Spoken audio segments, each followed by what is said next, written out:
Assalamualaikum warahmatullahi wabarakatuh. Saya Muhammad Sulaiman Arif Rahmatullah. Kembali lagi.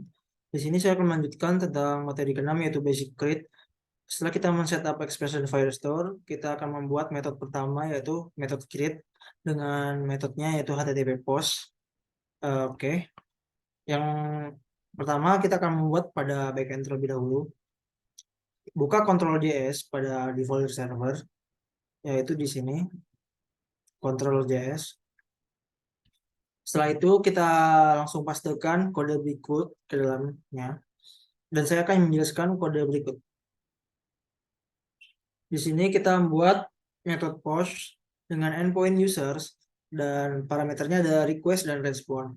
Di sini kita akan menerima request yang berupa body daripada front end atau client yang dimana dia akan diekstrak dan disimpan ke dalam variabel nama dan email.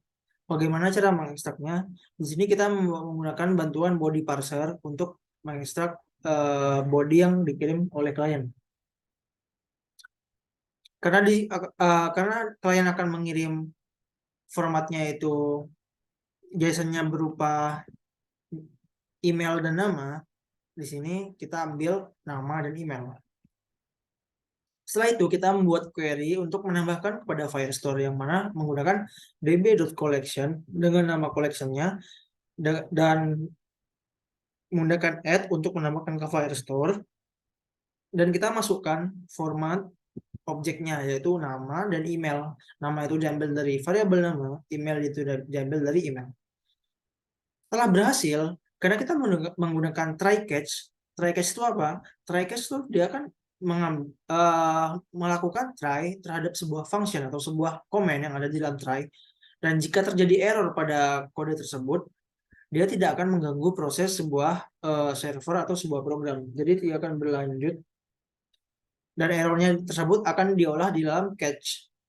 Nah, berhubung jika error kami tidak olah, di sini jika error saya akan mengirim respon terhadap klien yaitu berupa false dan message-nya data gagal disimpan. Dan jika berhasil, di sini kita akan mengirim statusnya true dan message-nya data berhasil disimpan. Seperti ini.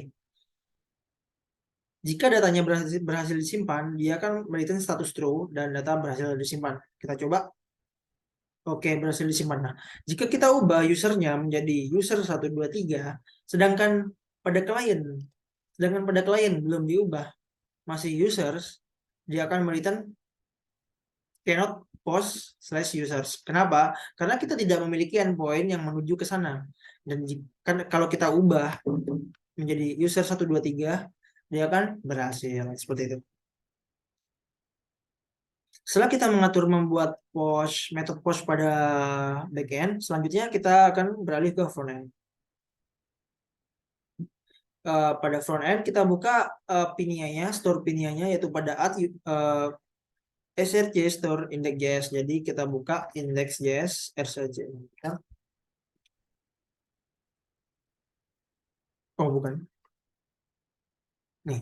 Nah, setelah buka kita copy codingannya yang ada di action, yang itu fungsi asynchronous add user.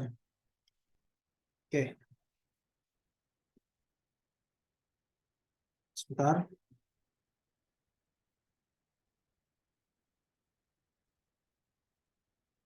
Kita copy dari sini sampai asynchronous. Oke, sip. Jika kita sudah copy, saya akan menjelaskan fungsi-fungsinya dulu. Di sini kita membuat asynchronous function add user dengan parameter user. Dan di sini kita menggunakan modul Axios untuk melakukan request terhadap server. Kenapa menggunakan Axios? Karena ini adalah salah satu modul yang sudah banyak yang digunakan pada komersil maupun production. Jadi pada Axios ini kita melakukan HTTP post sama seperti Postman atau Insomnia. Di sini kita melakukan post. Karena apa? Karena di kontrolnya juga metodenya post kan. Dan parameternya ada URL, port, dan endpoint. Jangan sampai salah.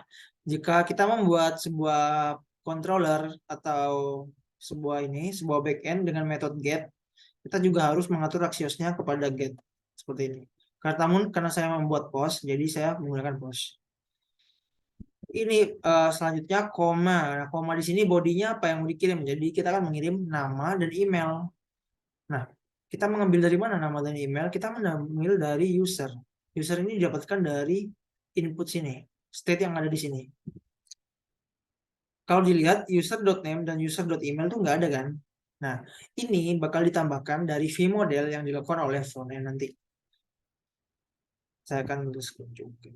Nah, selanjutnya jika kita sudah mengirim request terhadap server, dan itu maksudnya setelah kita mengirim, apa yang kita akan lakukan? Selanjutnya kita akan menerima respon.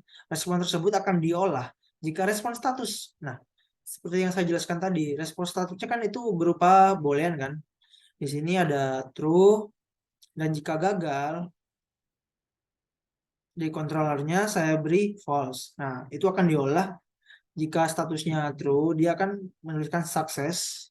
Seperti ini akan pop up sukses nanti. Akan saya contohkan. Dan jika terjadi error atau gagal, dia bakal error. Seperti itu. Oke, saya langsung contohkan di front end-nya. Oke.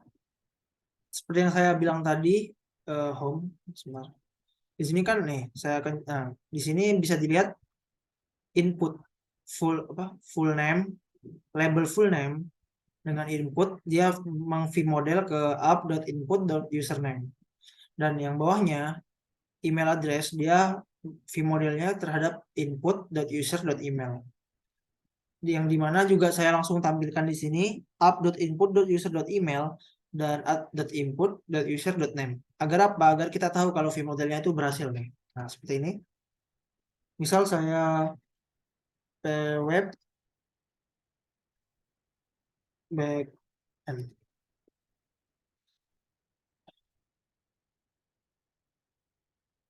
Tes pweb at prof.id.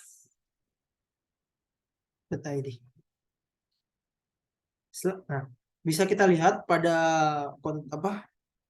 konsol atau pada ini inspect elemen dan masuk ke network. Jika kita melakukan submit,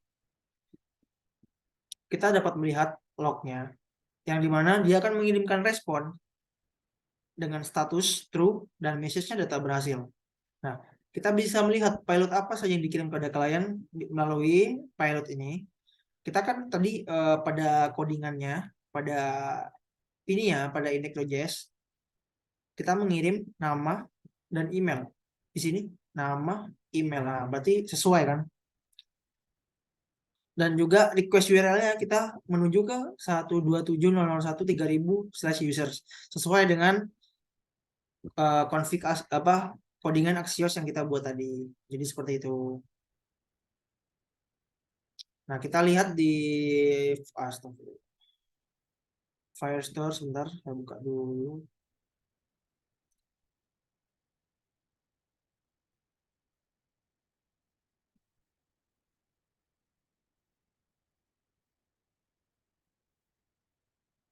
Nah, ini berhasil.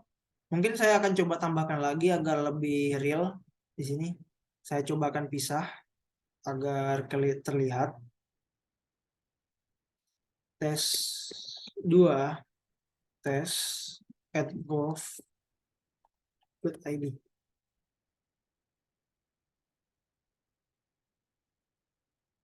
Jika kita melakukan submit, nah terlihat ada data baru tadi berkedip. Nah, berhasil. Jadi seperti itu guys caranya. Oke. Mungkin itu sekian tutorial dari saya. Selebihnya mohon maaf. Wassalamualaikum warahmatullahi wabarakatuh.